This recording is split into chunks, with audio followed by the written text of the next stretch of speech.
Dans cette vidéo, nous allons parler du cercle, du disque et du périmètre. Alors, je parle de cercle et de disque. Donc tout d'abord, qu'est-ce que c'est qu'un cercle et un disque? Quelle est la distinction entre ces deux termes? Eh bien, ce qu'on appelle le cercle, c'est ce que j'ai dessiné en rouge ici.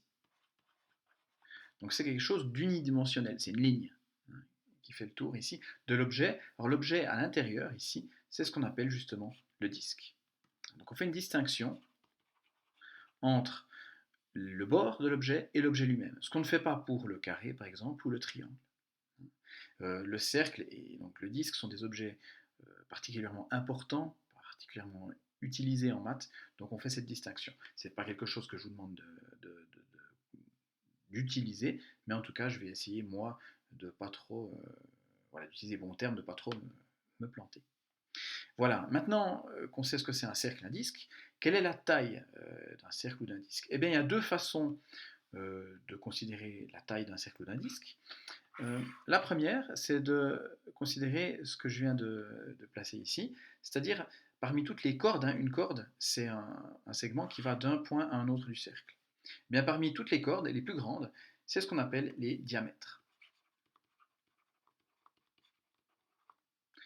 On note D. C'est le diamètre du cercle, hein, ça donne la taille, la plus grande distance entre deux points du cercle. Ce qu'on aime bien considérer aussi, particulièrement en maths, c'est ce qu'on appelle le rayon, hein. Et comme le rayon d'une roue de vélo, par exemple, le rayon, c'est ce qui va du centre du cercle au bord. Et on l'appelle R. Alors ce qu'on peut tout de suite remarquer, c'est que le diamètre, bah, c'est deux fois le rayon. Voilà. Donc ça c'est pour le vocabulaire, ce que c'est que la taille d'un cercle ou d'un disque. Et puis maintenant, on va pouvoir se poser la vraie question, qui est de savoir, mais finalement, est-ce qu'il existe une formule, hein, comment trouver le périmètre d'un cercle en fonction de sa taille, c'est-à-dire soit en fonction du rayon, soit en fonction du diamètre. On se rend bien compte que, étant donné qu'il y en a un qui est le double de l'autre, si on connaît une formule, on trouve l'autre formule. Alors pour ça, la première chose à réaliser, c'est qu'en fait, le périmètre, il est proportionnel à la taille de l'objet. Alors qu'est-ce que ça veut dire? Si je prends le carré, par exemple, si je prends comme taille de l'objet le côté du carré, eh bien le périmètre ici, il est, je vais l'écrire ici, il vaut un certain nombre de fois le côté. Ici c'est 4. Si je prends un triangle et que je prends à nouveau comme taille de l'objet le côté, eh bien le périmètre il se calcule en faisant 3 fois le côté. Donc que veut dire proportionnel? Ça veut dire que si maintenant je double le côté du carré, mon périmètre va être doublé aussi. Alors est-ce que c'est bien le cas? Bah, regardons ça, si je double le côté de mon carré, hein, la taille de mon carré,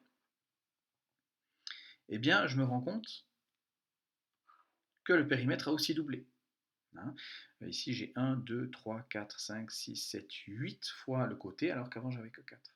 Donc ça a bien marché. Pour le triangle, ça marche aussi. Et pour n'importe quelle figure, en fait, si on double sa taille, son périmètre est doublé. Donc ici, à nouveau, on voit que le périmètre a doublé. Alors, en quoi c'est utile ça? Eh bien, c'est utile parce que finalement, la formule qu'on va chercher, donc pour calculer le périmètre d'un disque, eh bien, on va la chercher comme un nombre de fois la taille du disque, c'est-à-dire par exemple D, ou alors le rayon. Mais on va dans un premier temps plutôt chercher la formule sous la forme quelque chose fois le diamètre. Donc ça c'est la question assez simple, hein, assez naturelle qu'on s'est posée il y a bien bien longtemps. Quand je dis bien bien longtemps, c'est plusieurs siècles avant Jésus-Christ. Question simple et réponse, ben, on s'est rendu compte particulièrement délicate, difficile. On a tout d'abord pensé que le périmètre c'était à peu près 3 fois le diamètre. Mais on s'est vite rendu compte qu'en fait c'était pas précis et puis qu'on devrait affiner que c'était pas vraiment 3. Alors on a continué à chercher, puis on a vu que c'était à peu près 3,1. Alors quand je dis on a vu, ça c'était à peu près aux alentours du 1er siècle, après Jésus-Christ. Mais c'était toujours pas très convaincant. Et puis au fil du temps, on a affiné cette valeur. Euh, Par exemple, au XVIIIe siècle, on a réussi jusqu'alors à trouver 100 chiffres. Alors, 100 chiffres de quoi? Comment on va l'appeler ce nombre? Alors ce nombre, on sent bien que, enfin on a bien senti avec le temps qu'il serait problématique, on lui a donné un petit nom. Euh, on l'a appelé pi. Alors pi c'est une lettre grecque, pi. Pourquoi cette lettre-là? Ça correspond au P, à notre P, donc P comme périmètre, donc c'était assez naturel de prendre ceci. Donc si on arrivait, le but c'est donc de trouver la valeur de ce pi, ici, de ce nombre qu'on a appelé pi. Donc la formule, bah, si P il est égal à pi fois d, étant donné que comme je l'ai écrit ici, le diamètre c'est 2 fois le rayon, la formule avec le rayon ce serait 2 fois pi fois le rayon. Mais on ne connaît pas pi, c'est ça le problème, c'est comment trouver ça. Donc comme je disais, au XVIIIe siècle, on a réussi, alors avec des méthodes compliquées pour le moins, à trouver une centaine de décimales de pi, donc une centaine de chiffres de pi. Au XIXe siècle, à la fin du XIXe siècle, on avait 500 décimales connues. En réalité, on en avait calculé 700, mais il se trouve qu'il y avait une erreur. Avant, donc il n'y avait que 500 qui étaient vraiment justes. Et puis est venu l'ordinateur. Et d'autres méthodes, l'ordinateur n'a pas suffi, mais avec l'ordinateur, on pouvait aller beaucoup plus vite. Et dans les années 1950, on connaissait jusqu'à plus de 2000 chiffres.